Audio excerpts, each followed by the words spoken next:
Hey guys, Dirty H here with some tricks and tips on how you might be able to make your suburbs more realistic. So let's go. I've chosen this area over here to start building the suburb because the highway running through the middle straightens out, and I begin by making some very simple intersections and some very simple roads running out and a few dead ends here and there. Make sure you don't have too much of a grid pattern to this. There should be a small grid pattern where it meets the highway and then the road should branch out, and I guess that's just to keep it organic looking as possible.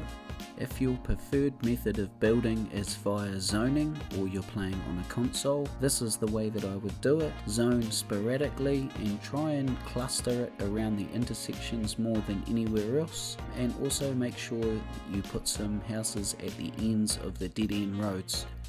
Unfortunately, if you're playing on a console, this is about as far as you can go in terms of making it look real, aside from maybe going around the outline of some of the paddocks with trees, which is pretty unfortunate.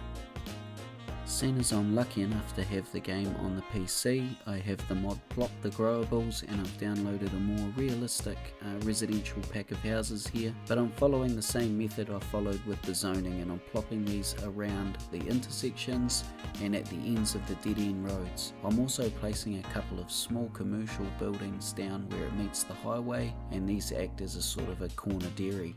Once you've finished this stage, it should look something like this, and then we can start putting down some more trees, and here we should be focusing on placing the trees down in clusters.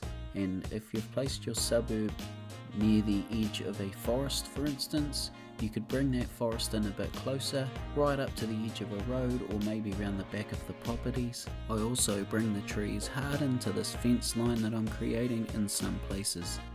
I'm using this rural wire fence because the theme of my suburb is New Zealand and it fits perfect, but you could use any fence that fits your theme a little bit better. But this one here I'm using to mark out 95% of the paddocks as well as around the edges of the roads, and I also go around and place some trees down these fence lines as well. When placing the trees down the fence line, be careful that you use more than one tree, and also don't do all the fence lines, just do them sporadically again. When we look in real life down at paddocks, they're not all the same trees around every fence line. They differ here and there, and there's also small clusters of different trees that gather in the corner of the paddocks, for instance, and around water sources.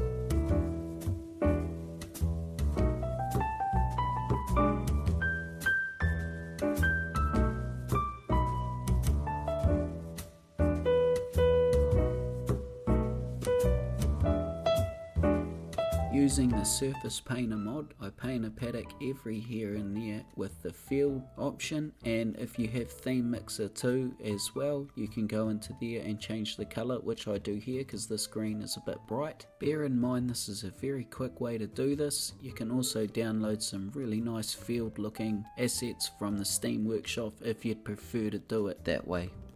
It's important that we run these paddocks right into where the houses are. Again, when we look down at how these might look from Google Earth, these paddocks run right up to the back of the housing, and this also helps the suburb look far more realistic than it may do without it.